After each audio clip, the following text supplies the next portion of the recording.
Oi, boa tarde. A gente começa com um dado preocupante. Rio Preto está entre as cidades que mais registram acidentes de trabalho no Brasil, hein? 25 pessoas procuram atendimento médico todo dia na cidade por esse motivo. A falta de cuidados e do uso de equipamentos de proteção são os principais motivos. Nas alturas, eles se arriscam. Sem capacete nem cinto de segurança, esses trabalhadores se equilibram na laje de uma construção. Aqui, o pedreiro está em cima de um andaime, também sem nenhum equipamento de proteção. Assim como esse homem que caminha pelo telhado de uma casa. Exemplos de como no trabalho o perigo pode estar tão perto. Lourenço sabe bem disso. Ele se recupera depois de passar por uma cirurgia feita às pressas. Tudo porque pegou excesso de peso no serviço. Eu estava carregando umas mercadorias, né? E o elevador da empresa tinha quebrado.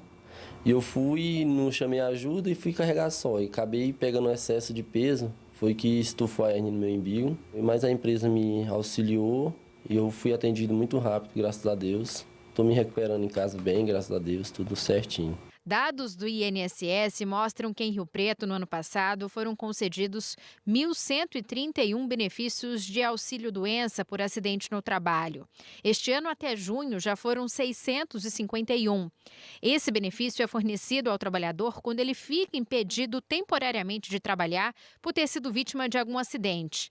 Diferente do auxílio-acidente, que é pago por conta de uma sequela permanente que reduz a capacidade da pessoa no trabalho.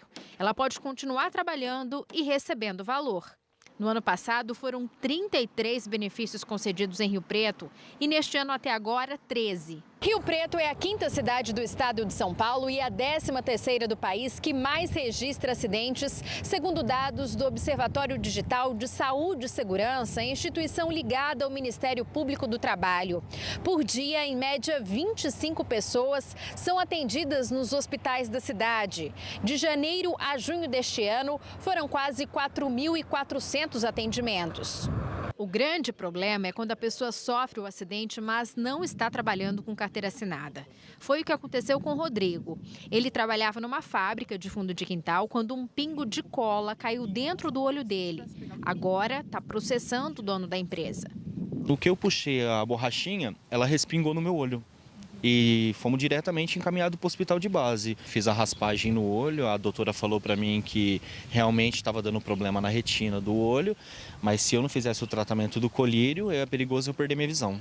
Nestes casos, em algumas situações, o trabalhador consegue indenização, mas não os benefícios da Previdência. Para quem está formalizado, o processo é completamente diferente.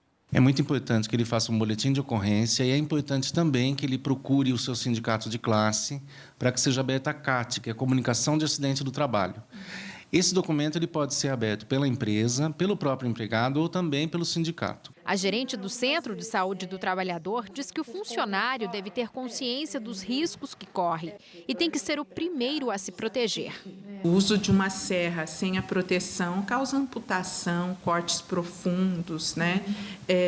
Um trabalhador que está trabalhando na saúde e não usa um equipamento de proteção, um exemplo, quando ele está fazendo uma punção venosa e não usa uma luva, não usa corretamente a técnica para fazer uma punção venosa, ele pode se perfurar ou ter contato com o sangue ou qualquer outro tipo de secreção. Então, a capacitação do trabalhador é sempre importante. Lourenço diz que daqui para frente vai ficar cada vez mais atento. O meu serviço ele não é tão pesado, foi em negligência minha. Então a gente tem que estar se precavendo em todas as situações, mesmo que for um serviço leve, a gente tem que estar se precavendo.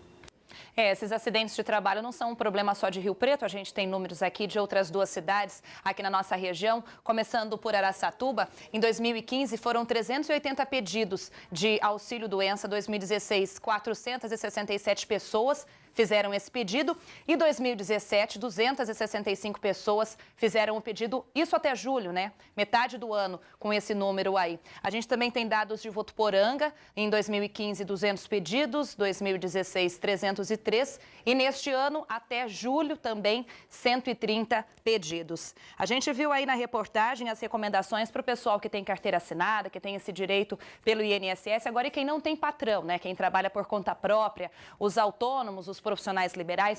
Por isso a gente vai conversar agora ao vivo com a Gridânia Bright para responder essas questões. Ela está com um especialista. Como que funciona nesse caso? Ô, Gridânia, boa tarde para você. Boa tarde para você também, Nilessa. Boa tarde a todos que nos assistem. Nestes casos, na maioria das situações, o contratante não tem responsabilidades com o empregador autônomo que sofre um acidente, seja na casa dele ou na empresa. Por isso é muito importante que essa pessoa ela contribua com a Previdência Social para que depois ela receba os benefícios do INSS. Mas existem algumas exceções dentro desse quesito. Por isso eu vou conversar com o Dr. Paulo Baria, que é advogado, doutor especialista nesse assunto, direito trabalhistas. Doutor, quais seriam essas exceções em que o empregador autônomo ele consegue receber alguma coisa do contratante? Boa tarde. Boa tarde. Bem, as exceções são várias, mas vamos falar de uma que deixa bem claro o assunto. Quando se fala em acidente do trabalho, há responsabilidade do ponto de vista trabalhista, do ponto de vista civil e do ponto de vista previdenciário. Quando esse trabalhador é autônomo, portanto, tipicamente um autônomo, não há responsabilidade do empregador, mas há responsabilidade civil de um contratante. Vamos imaginar um caso, por exemplo, em que eu contratei um pedreiro para fazer uma reforma na cozinha da minha casa. Pois bem, ele está lá prestando esse serviço como pedreiro na cozinha da minha casa e ele trabalha como autônomo, ele não é meu empregado, eu sou apenas um contratante. Ele vai fazer esse serviço esporadicamente, vai ficar uma semana, 3 dias ali, consertando aquele defeito. Pois bem, esse contratante percebe que tem uma telha quebrada na sua casa e pede para aquele pedreiro fazer o favor de ir lá consertar aquele telhado quebrado. E também tem ali uma escada na casa dessa pessoa que ele fornece ao pedreiro, que alega que não tem esse tipo de equipamento porque ele não veio preparado para isso. Pois bem, tentando ajudar e continuar a prestação do serviço dele, ele se utiliza daquela escada para subir no telhado. Pois bem, a escada quebra e acontece um acidente e ele tem algum tipo de problema de saúde. Pois bem, ele não é empregado, portanto não há responsabilidade trabalhista nesse caso, mas há responsabilidade civil, porque o contratante forneceu um equipamento para ele trabalhar inadequado, que acabou quebrando e ocasionando o acidente. Então essa pessoa vai responder não como patrão, mas a responsabilidade civil, que está prevista no Código Civil, estaria prevista em qualquer situação desse tipo de natureza. Mas neste caso precisa ficar comprovado que o contratante, ele de certa forma contribuiu para aquele acidente e se ficar provado que a culpa foi exclusivamente do funcionário?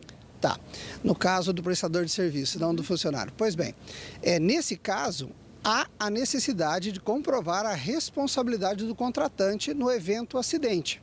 Se for a responsabilidade exclusiva da vítima, a própria lei retira a responsabilidade do contratante e ela fica só por conta daquele trabalhador autônomo que estava prestando o serviço. Por isso é uma exceção.